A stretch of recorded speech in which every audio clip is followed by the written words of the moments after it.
My name is Jason. My name is Tom. And this is Fear of a Black Dragon, an old school RPG podcast. And in this episode, we gallop night by night as we join the tomb robbers of the Crystal Frontier.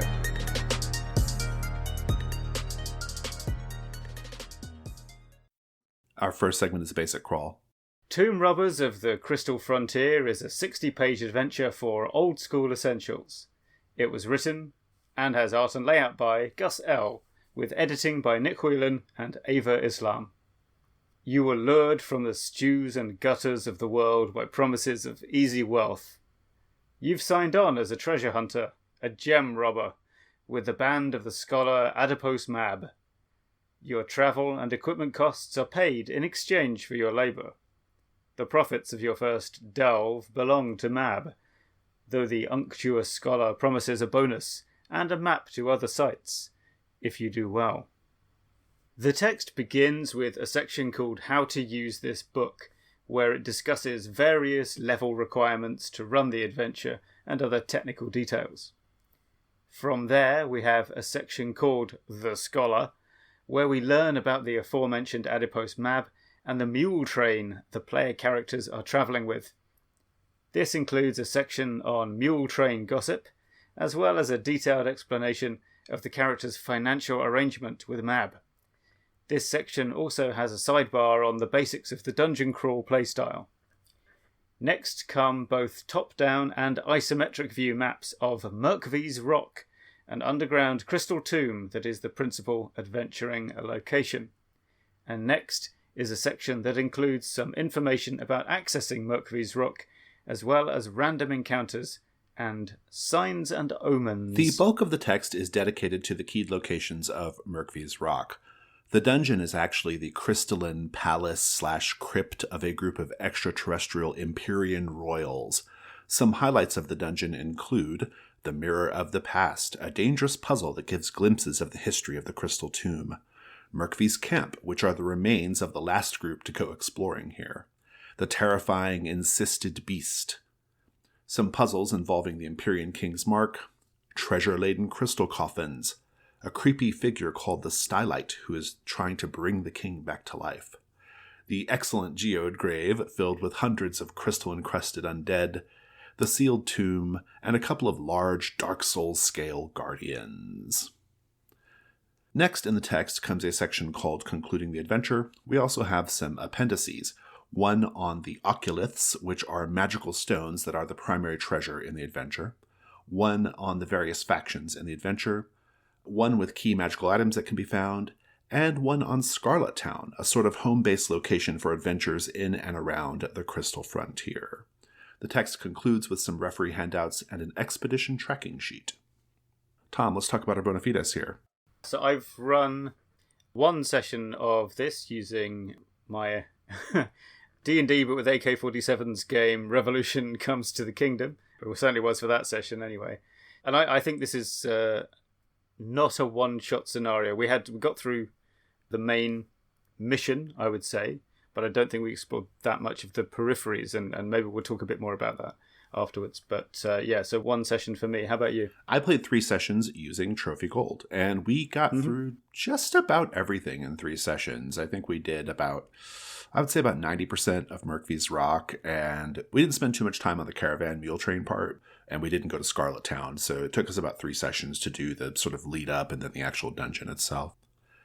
Okay, things we liked about the text, or about this book. I'm going to start with some aesthetics, and I really love the aesthetics of the book, both in terms of the look of the book and the aesthetic of what is being described in the text. Now, setting aside some small layout concerns with this PDF, I generally like the look of the book quite a bit. It has this very interesting, consistent purple and what would you call that? Ecru? Sort of cream color. Yeah. It's purple cream vibe. I think that that consistent use of color throughout the entire document is very effective, and it makes it stand out in your mind.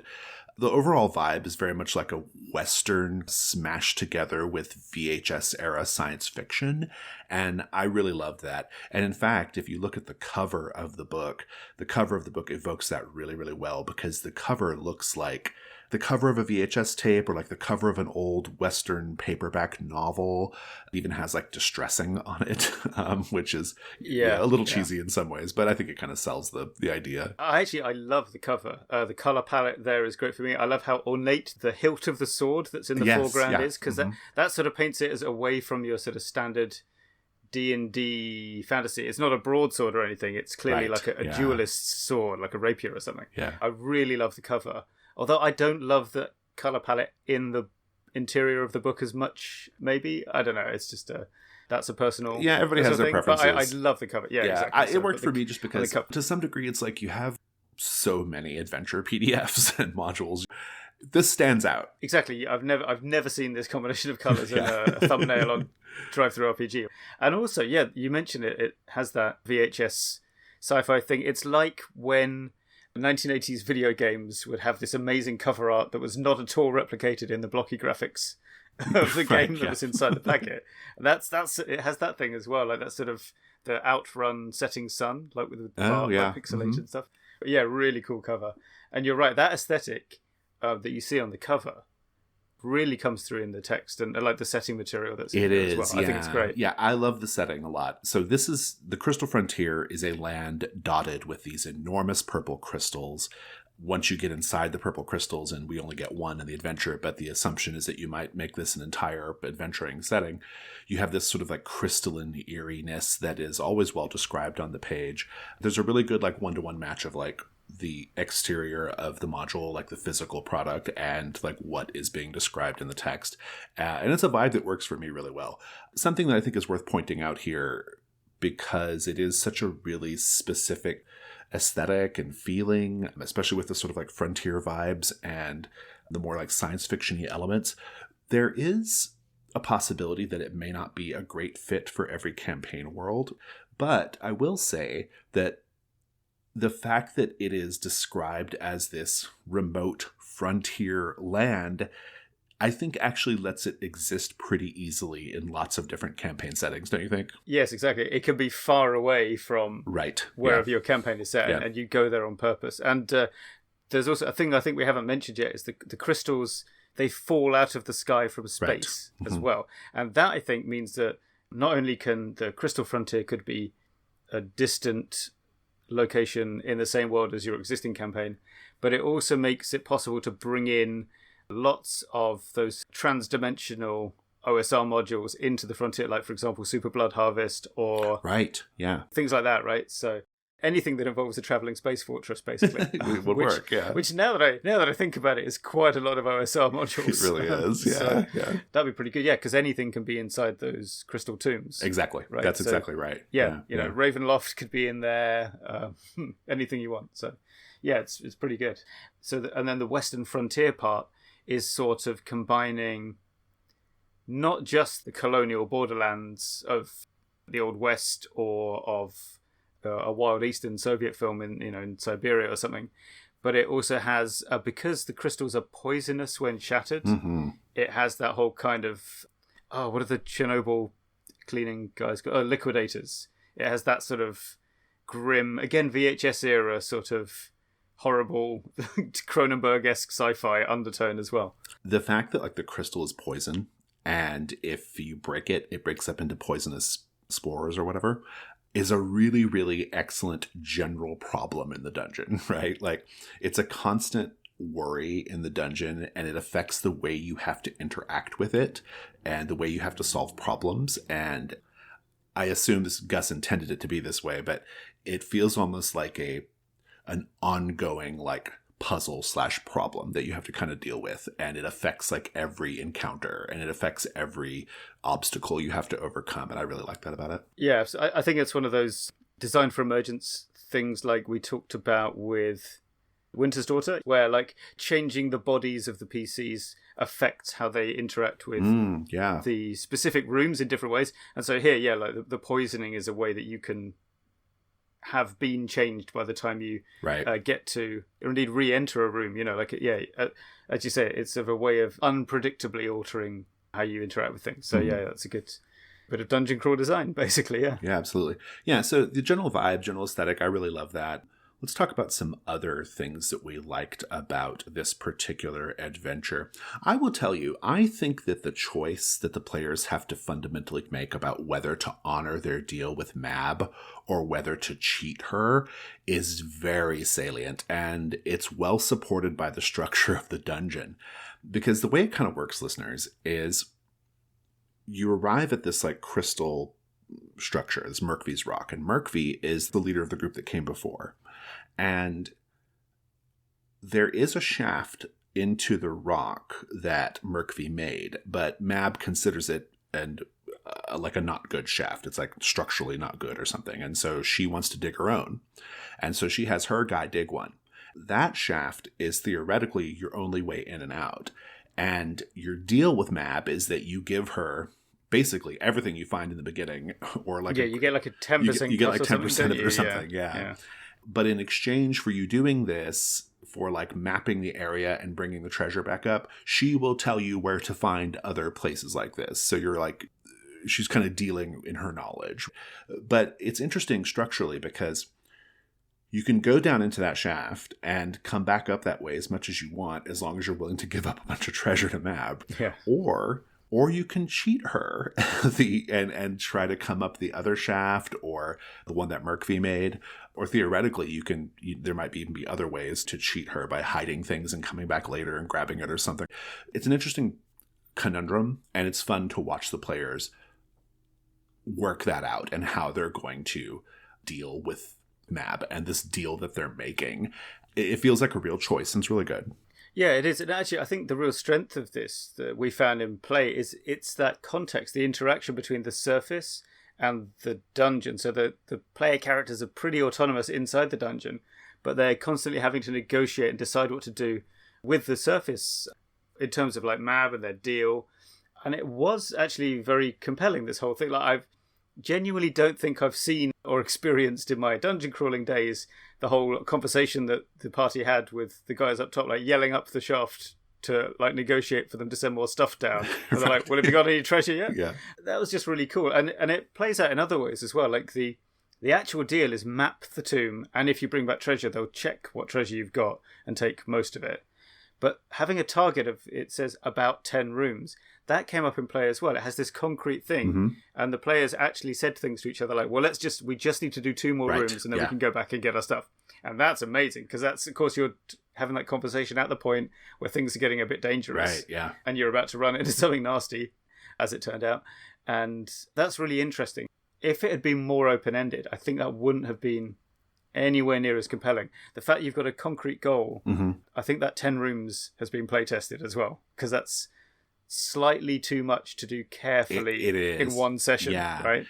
We were doing trophy gold, so I had to change some things a little bit, but the same basic push your luck thing was really present. And you're right around the time when it feels like we need to go back, like we got to go just a little further, is right when the adventure is getting super good. Right, like that's when it's getting like really, really good. So yeah, it felt like a really interesting choice. It felt like a real choice. It was fun to watch the players figure out how they were going to do this, if they were even going to try to uphold their end of the bargain. It was good stuff. What are some other things you liked about it? I do have to say, I think while the dungeon part of the adventure is good, it's solid, I think the really great stuff is above ground in Scarlet Town. Oh, interesting. And the mule train to get there. And we kind of fast forwarded through that because one shot I thought, let's mainly do the dungeon. I think that might have been a mistake. I think if we'd spent maybe the first third of the session building up maybe some relationships with people inside the caravan, or having proper discussions earlier about the meaning of the mission, that might have made the dungeon part go a bit more efficiently and also made some of the decisions a bit sharper as well. So yeah, I really think the above ground is what makes the below ground part really work. Yeah, I think that's right. You know? We didn't do anything in Scarlet Town, and we didn't do as much as I maybe would have liked with the mule train, but we still did a fair amount. And I would say that of our 3 sessions, probably 3/4 of the first one was all just above ground stuff, setting up the delve into the thing. And that was really great fun because there are some really fantastic NPCs. Adipose Mab is a really cool character. There's a lot of discussion about the deal that happens, the aforementioned deal, like all that stuff. I agree. The above ground setup leads to the subterranean payoff. Yeah, for sure. Other things, I will say that if you're running this in Trophy Gold or Dungeon World or any other game where you have to sort of show future badness, the omens and signs section of this is terrific. I used it a lot. It's really great for just like telegraphing danger before the danger actually arrives. Yeah. Really, really love that.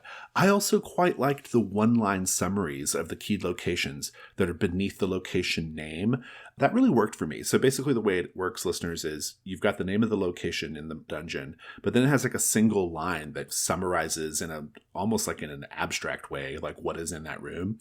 For example, dark -monster or illuminated -treasure -trap. In of itself, that single line is not particularly helpful information, but there's something about the way my brain works that really worked for me. Like knowing that space is illuminated right away when the characters walk in. For the way my brain works, I always want to know, like, is this space dark? Do they need a torch? Is this space lit up? Do they not need a torch? That's just where my beginning thinking goes. I'm describing spaces. And so I kind of liked just this little one-line summary of what is the general environment and vibe and purpose of this room. That just worked for me. I've never seen anything like it. I thought it was an interesting touch. Yeah, no, it is good. I think the vital one is the light, actually. The light's probably the most helpful. Stuff, yeah. not so much, yeah. But yeah, the lights are good because it reminds you to talk about it. Exactly. Which yes. it's easy to forget, once you're deep into it.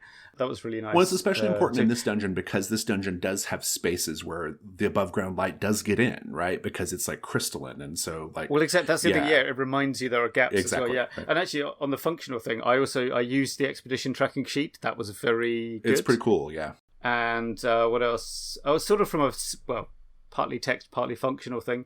The concluding the adventure section. It's quite good. I think this seems to be a recent mini trend, having what happens if you've done X or Y. And it is good because it means you can round up, especially if you're running a one-shot. It's nice to have a little, not an epilogue pre-written, but sort of the prompts to tell you what you should be thinking about and mentioning to the players. So that was really nice. I will say that trend we are partially responsible for that trend because I've had people... Are we? Okay. Yeah, I've had people actually tell me like, I've started putting that in my dungeons. I will happily take credit for that, sure. Take credit for it, yeah. Okay. That's basically all of my notes. Did you have anything else you want to say about things you liked? I like the big room full of hundreds of zombies. Oh, yeah, that one's great. Yeah, I mentioned at the top, I kind of noted it's great. That is the absolute best room. Oh, yeah, it is. It's most of the adventure in some ways. The big Guardian encounters at the end are pretty cool, too. But, there's this large central chamber. It's huge. It's, takes up probably 2/3 of the entire, physical space of the dungeon. And it's just filled with crystal-encrusted zombies, but they're all in stasis in the beginning. They're not... Kind of inert, inert. Until you go in, Yeah, and watching the players puzzle out how to get across it, they can see the exit. Crucially, also there's a ledge that runs most of the way around, not all the way, right? Yeah, which is always it's the way to do it, isn't it? It's filled with good stuff. They can see the exit. There's that ledge that doesn't go quite all the way. They kind of at this point already kind of have a sense of how these zombies work, so they kind of know what they're in for if they trigger them. And then also once they get to the other side of the cave, they can see another door in a much more dangerous to reach door once they get over there. And so it's a great little structured chamber. I really loved it. My players had a lot of fun with it. It was really fun to puzzle out. Oh, yeah. My players love that stuff as well. They got really into... we had a couple of first time ever RPG players in that session as well. They got really into that. They got really into mapping as well. Which is I never even mentioned this idea, but I looked up and 2 people were of their own initiative drawing a map as they went along. That's what Matt wants. So, yeah. Exactly, yeah. So I guess they've been primed for it. Yeah. So that was great, yeah. Awesome. Well, let's go ahead and go to questions we had about the adventure. Tom, do you have any? Well, I've got some technical nitpicks. I think that slightly soured me on this early on is that one of the first rooms you go into, room 3, I think, the description of the direction of doors doesn't match the map. And I started reading from the description before looking at the map, and I then had to spend the rest of the session mentally noting to correct myself from what I'd said, if you see what I mean. I don't remember this. It's a fairly simple one. I think it's just something's described as south when it should be west or whatever. It's an easy mistake to make. And then once people have drawn a map, I thought, forget, I'm not going to hassle them with it. I'll just remember. And there's a few sort of little minor things like this. A lot of crowded margins in the layout, which the leading on some of the line spacing and alignment, it's all these really minor layout things. And I think part of it is, well, I'll say there are 2 things. So subjectively, I just don't like the look of it. It feels too crowded to me. But objectively, there's a reason that publishers have developed these best practices over like hundreds of years to put this proportion of margins in and stuff. And I feel like this has the vibe of being crammed in to save space and to eliminate page flips and so on. Except it doesn't eliminate page flips. There's still a lot of page flips in this module. I agree about the layout. I found the layout a little hard. It was not my favorite layout of modules we've covered. I think that what was the issue with it, and it's not terrible to be fair. No, I mean, it's not like... Yeah. If Gus had just added like 10 more pages and spread it out a little bit more, it would have been fine. This is my main question, I guess, it's a rhetorical one. I'm not expecting a particular answer, but it's like normally when you compress things like this, it's to hit a certain signature count because you have to produce a book in 4 or 8 pages. True. Or you just have decided, I want to not have a massively long adventure. But I think this one is like 61 pages or something, which is not... That's not a number that rounds out to anything in particular. So, yeah, you're right. I think give 2 or 3 extra pages would have given enough space for each of the room descriptions to breathe a little bit more. But, to visually breathe. But like you said, yeah, exactly. And to make it easier to navigate when you're, turning to your next location description and things like that.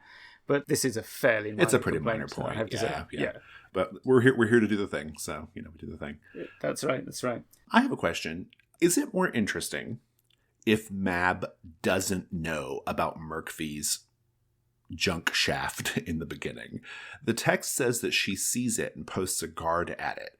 But would it be more interesting if the party can find it first without Mab knowing? Or does it even matter? My instinct is yes, it is more interesting if Mab doesn't know about it.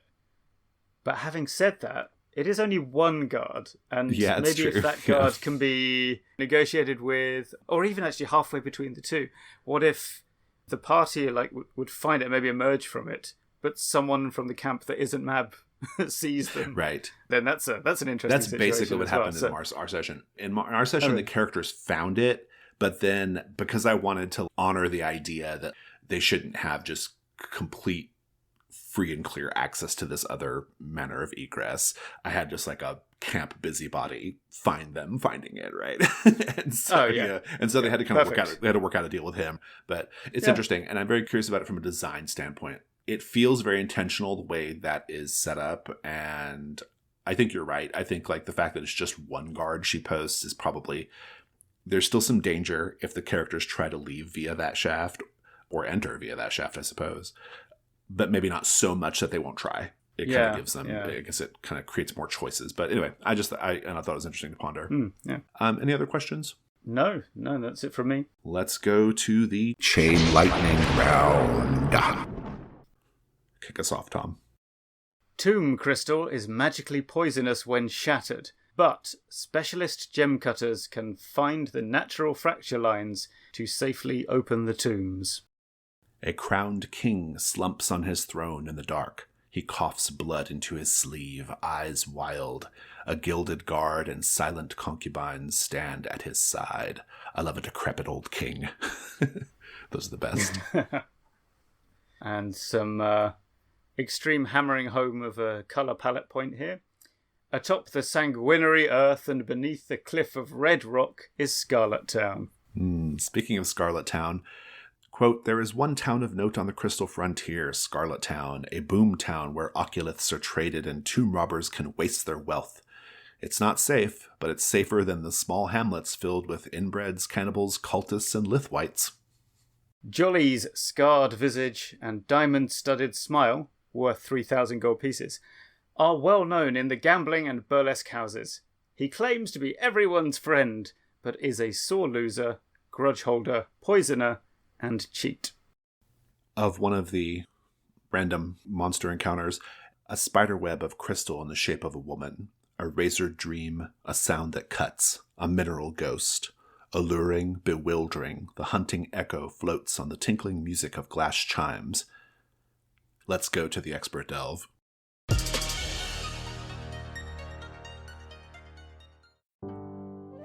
The Between Ghosts of El Paso is now available in the Gauntlet Patreon feed. Ghosts of El Paso is a new campaign for the Between role-playing game. It's about a group of ghost hunters, the Vigilance Committee, in the township of El Paso, Texas in the late 19th century, after the war but before the first railroad came through. The Vigilance Committee is dealing with the effects of the Wounded Knight, a seasonal phenomenon in El Paso that takes place in the fall every 6 years, during which time the veil between the land of the living and the land of the dead is thinned. The hunters learn about various ghostly threats around El Paso and conduct investigations in order to neutralize those threats. Over time, they become aware of the plans of a criminal mastermind who is pulling the strings behind the scenes. The hunters will eventually be forced to confront this mastermind in order to save their community. The Between Ghosts of El Paso is inspired by Western films and TV shows such as Deadwood, The Ballad of Buster Scruggs, The Quick and the Dead, and Unforgiven. It also takes inspiration from Texas folklore and urban legends, as well as the music of Johnny Cash and other artists. You can get The Between Ghosts of El Paso by making a $6 pledge to the Gauntlet Patreon. Your pledge not only gets you access to the latest releases from Gauntlet Publishing, but also supports everything we create in the Gauntlet, including this very podcast. So go to patreon.com/gauntlet and pledge today. It's the Expert Delve. Listeners, sometimes we do incredibly niche topics, and this might be one such time. That's okay. We do our thing here on Fear of a Black Dragon. We're going to talk about caravans. Yes, by which you mean not the mobile home type caravan, but the trade caravan. Right? Well, the idea, just any idea that the player characters are traveling to the adventure site with a great big community of people. That's what I mean by caravans, whether that be like a mule train in Tomb Robbers or literal caravans of carts and things like following behind. Right now in Trophy Gold, I'm running a adventure where the venturing party basically brought a village with them via caravan to be the camp that sets up outside of their adventuring location. Mm-hmm. The idea that the player character is traveling with a caravan to the adventuring site, it's an intriguing one because you are essentially taking the village with you. Theoretically, the story becomes less about a group of socially isolated mercenaries, murder hobos, that kind of thing, and instead becomes one about community, even if that community is a sour one like Mab's Mule Train. But I think that presents a few challenges. With a static village, the player characters probably aren't going to be there very long before they find out the details of the adventure and then head out to the adventure. And so it's not that important if the actual contents of the village are a bit sketchy and vague. I don't know about you, but I don't think about every detail in the village, right? I think about the few key characters and maybe what is the basic economy of the village, and then I'm good. Yeah, I tend to rely on the mind's eye of the players to fill in a lot of the details, that's for sure, yeah. But with a caravan, they're always right there, meaning that they can always be interacted with. And indeed, the players want to interact with them. Otherwise, what's the point of the caravan even being there, right? Whenever I've done it, it's always presented essentially like a twofold problem. One, there's just a problem of prep. Do I know everyone in the caravan? If the players want to talk to a specific person or a specific type of person, am I ready to respond to that? And then there's also another problem, which I consider to be almost like a role-playing problem or like a scene framing or spotlight problem, where how do you even frame up scenes in the caravan? Like, do you just wait on the players to go do something? Or do you have like activities planned in the caravan? Is there like something going on that the players respond to? So it's kind of a twofold problem, a problem that ultimately can be solved least efficiently by just making an incredible amount of notes and just like you can just make an incredible amount of notes about everything in the caravan, or alternatively maybe you find a module or something that has all that detail for you. But I think what we're talking about today is like maybe some shortcuts or some ways of selling this. You're right, there are pacing issues at work in terms of setting scenes and introing characters. But also, I think even finding a module with all those details isn't saving you that much time, because you've still got to read that thing and know where everything is in it. But I do think it's a surmountable problem.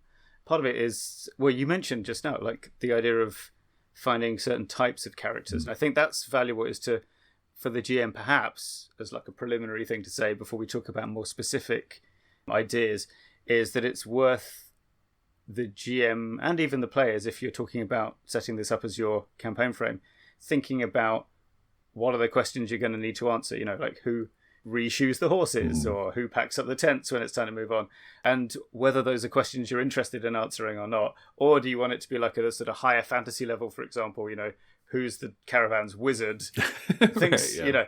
and you don't care about the whole sort of nuts and bolts, perhaps literally, of the caravan. That's absolutely right.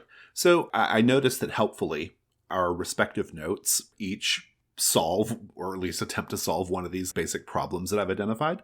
And my notes are about handling the large amount of characters, especially when you have a situation where the players say, there's got to be somebody in the caravan who does X. I want to go talk to that person. Yeah. And you're looking at your notes like, sure, there's definitely a person in the caravan who does X, and their name is, That's kind of how it goes, right? I think that my old technique, 731, is actually really helpful here. So 731 is a thing that I developed years ago, and the basic ideas I think are still pretty helpful. The idea is you create 7 characters, 7 encounters, 7 things, just a collection of 7 things. You give each of those 7 things 3 interesting details descriptively, and then you give them one way of being embodied at the table. So either a way that as a GM you role play it, or a quote. If you look at the 2 games that I've published of my own, The Between and Brindlewood Bay, that's 731 in action. If you look at the mysteries, right? The structure is that. The idea behind 731 is, in my experience, you only need 7 things to make a session go. If you just prepare 7 characters in the caravan, you should be able to then adapt as needed. If I prep 7 different characters for the caravan, even if the players want to interact with a character I had not specifically prepared for, I should be able to adapt one of my 7 to fit the moment. And it always works. And that's it. That's basically it. Yeah, right. If I've got like a variety of characters, just 7 characters, maybe a character I intended to be an old woman who's a healer, but they want to go talk to a woman who deals with potions and herbs. Well, I just take the healer woman and make her the potion and herb woman. Or they want to deal with somebody who is like a blacksmith, but I didn't make a blacksmith. I made the person who handles the horses. And so you just kind of adapt the character, right? Making 7 characters and giving them just enough detail that you can kind of play with in the moment is plenty. And it makes the players think that you have prepared the entire caravan. Yeah, they'll think you're some kind of genius. They'll think you're a genius, It's also quite good, I guess, for making yourself play against type. Because, like, let's say that you have a rut you fall into, like, your blacksmiths have a certain mannerism. But if the players force you to make that character be the camel wrangler instead, suddenly you've accidentally got outside of your normal design zone. Right, so exactly, it's like random access characteristics. And yeah, you're right, 7. If you get more than 7, you should probably just take a quick tea break and think things over anyway. Like in one session, it's normally more than enough, right? Absolutely. And I'll mention that like this is a slight adaptation because normally 731, when I'm using that as a prep technique, it's like not just characters, it's also encounters. It's also events, things, right? But for the caravan itself, you can just prepare 7 characters, give them each 3 interesting details, maybe a quote or like some other like mannerism that you can portray at the table, and then you're good. And so no matter who the players want to interact with, you can just take one of those and change them, adapt them as needed to make it work in the moment. Yeah, and that's a cost you can top up between sessions as well. Absolutely, like if you've used 6 or 7 of them already, well, there's 3 more next time to talk to. Yeah, that's my idea for just managing the implicitly large number of characters in the caravan. Yeah. Okay, so, well, I'm glad you did those notes because I basically had nothing to offer on the subject of portraying large amounts of characters. I don't know, and maybe it's one of those things I do without thinking about too much. I should analyse myself more, perhaps. But no, my thoughts on this immediately turn to what I think is one of the real difficulties of a caravan, like a mobile community, and which is odd that we don't have lots of tools for in role-playing games when you consider how many classic stories of exploration or adventure or whatnot that are in the literature or real life involve large groups of people travelling across country. It's a classic setup, and I think the difficulty of it is long periods of time passing. It's that we've talked, I think, in the past about how travel can be difficult to convey. Yes. But also having that sort of basically doing a slow-paced journey without it actually being boring. And my top tip for this is coincidentally the same as my top tip for running things like the Dracula dossier and espionage games, and that is to borrow the scene calling mechanic from Drama System. So first published in Hillfolk. Of course, that's very much a story game kind of thing.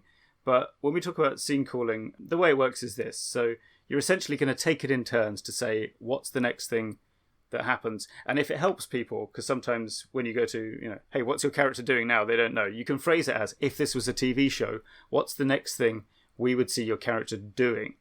Who else is in this scene? What's going on?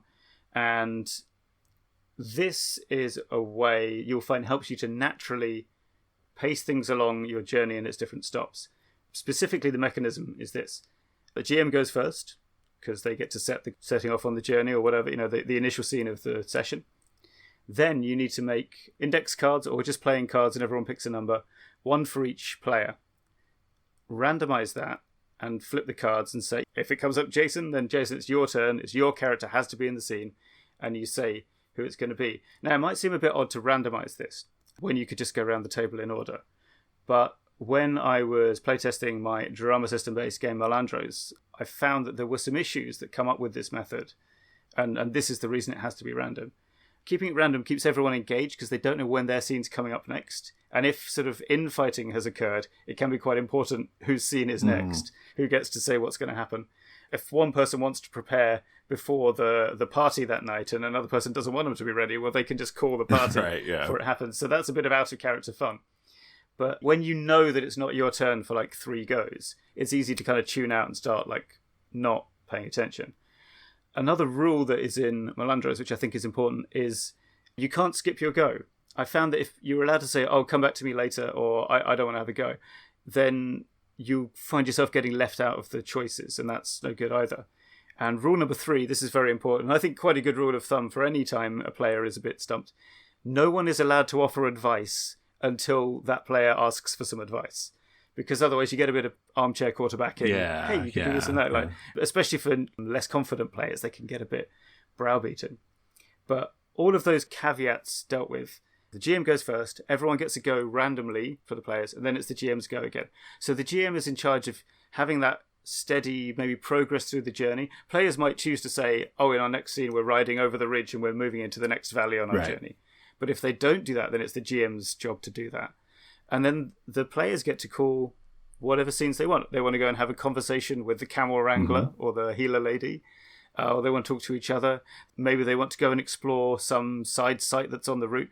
These things are all open to them. They can skip ahead in time, assuming that like, consensus is there. And this is just like, honestly, it's the best technique I've found for doing this slow but not too slow progress through things.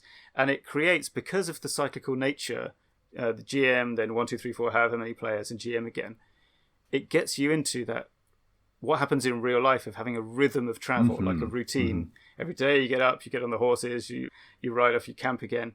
Except that when you have an encounter or when you come to a town or a stop, it gets disrupted. And by disrupting the routine of the game, you're also putting the players in that, oh, something unusual is happening mindset that their characters are in. Honestly, Caravans are a great campaign frame. And this is, I think, a really solid method that is not well used because I think Hillfolk wasn't that popular. Not hugely popular, no. It had like a minute in 2012 where it was kind of... Had its moment, didn't it? Yeah. Well, actually, my principal criticism of Hillfolk is actually the reason why it's a great technique for what we're discussing today, because I actually think that Hillfolk, that is the scene calling thing in Hillfolk is super cool. I've always felt like Hillfolk doesn't have enough to hang a whole game on. Like, I want more. But what I love about this for what we're talking about is you've described it in the context of the journey, but I think it would actually be really great if, like, okay, the characters they've spent a session or 2 down in Murphy's Rock, and now they want to come up and we want to have a session with just the mule train. And so this would be a great technique for just having like a really rich, textured session where you're just doing like at camp with the mule train, right? Or at camp with the caravan that you brought with you. A lot of it comes down to like goals. My advice is about just sort of following the players' cues, right? Like, okay, the players want to interact with this person, they want to interact with that person, so you as a GM need to be able to react. But what you've offered, I think, is really interesting. It's the GM saying, I want to explore this part of the story, right? Like, and so I'm going to set it up so that we explore this part of the story. And I think the combination is really effective. But it kind of depends on what you want as a GM, as a play group. Do we want the caravan to be an important part of the story, or is that just the vehicle by which we got here? So I think what we're really discussing, particularly vis-a-vis your notes, is making the caravan a big part of the story. Although I suppose, to be fair, if the players want to go and I don't know, raid the nearby village, they'll call that scene when they first. That's true. Fair enough. It is a bit of democracy, and one of the things I suppose I should note is it sounds like it's one of those kind of maybe mid-2000s very exactly equal scene structures, but it's not really, because you'll often find that one person doesn't have that much they want to do, so they'll just say, "Oh, my scene is just me, I don't know, brushing my horse and taking care of my equipment." And actually nothing will really happen in it, and that's fine. And then someone else will want a scene that has absolutely everybody in it, having some kind of massive argument or conflict. And then usually, it balances out more organically than rather just having like a sort of exactly Ulysses style. Someone's drawn a table and we're going to fill it in. So fantastic. Well, I think we've covered the topic pretty well. Some good notes, good ideas. Anything else you want to say about it? No, not really. It's, well, let's go to companion adventures. Okay, it's the companion adventures. I have 2 film TV things. You have a film TV thing. Let's do film and TV. I was going to say Station 11, which is an HBO show. I think it's a book as well, but I've never read the book. But the HBO show that was out earlier this year, it's a post-apocalyptic thing, but the principal thing that's going on is it revolves around this caravan of people who go around performing Shakespeare. And that's their whole thing, is they travel together and they perform Shakespeare for various post-apocalyptic communities out in the world. And I really love it as an inspiration for the idea of caravans, the idea of community in caravans, and what that traveling, nomadic, communal living is like. That sounds fascinating. I'm going to have to look it up. Really I'm good. a fan of Rosencrantz and Guildenstern are Dead.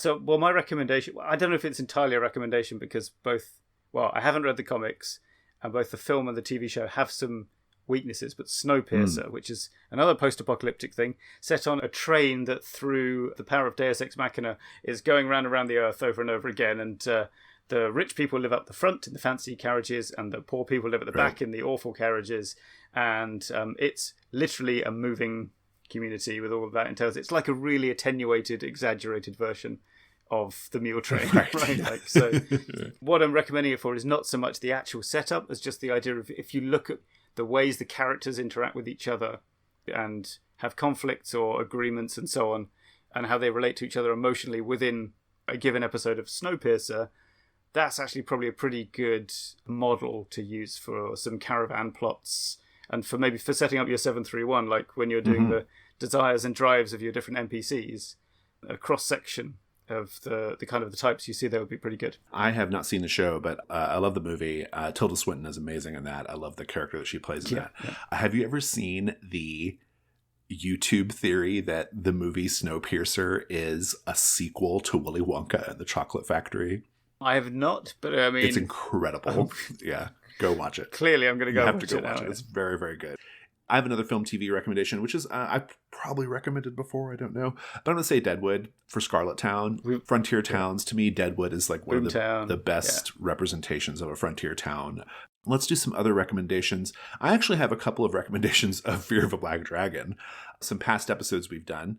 I will say that The Shadows over Bogenhofen, that episode, we did the expert delve on adding texture to NPCs' lives. I think that would be a helpful sort of corollary to what we talked about today as far as caravans go. Also, the episode we did on Power Behind the Throne, part 1, that is, where we talked about managing a large number of NPCs. Okay, nice. Let's see, I've got some role-playing game recommendations. So, number 1, UVG, Ultraviolet Grasslands by Luca Reyes, also previously reviewed on this podcast, which is also about caravans traveling long distances, and has a lot of fun setting things, good exploration sites, but crucially, I think, for stealing, for example, Tomb Robbers, lots of nice little subsystem bits and mini games for carrying things, doing trade when you arrive in towns, and so on. And in a related but quite different feeling vein, I'm going to recommend Order of the Last. Now, I will admit to some self-interest here, because I translated this into English from Portuguese. But this is Julia Matos' Dungeon World campaign frame about a kind of an order of knights guiding a sort of refugee pilgrimage out of one land and to a place of safety through through a hostile environment. It has things like new playbooks for all the different kinds of knights, which is probably less interesting for the purposes of the caravan talk. but it has all these moves, keeping your caravan together, protecting the yeah. people, and facing the perils of the wilderness and so on. So, I think it's really good, but then I would. So take that with a grain of That's salt. interesting. Yeah, that's a new one for me. I don't have anything else. Do you have anything else? I just want to do a couple of quick mentions that are pretty obvious. We've mentioned Red Dead Redemption 2 on this podcast before as well. Last week, one thing that gets possibly, I don't know, I can't remember when we recorded this, I have to say.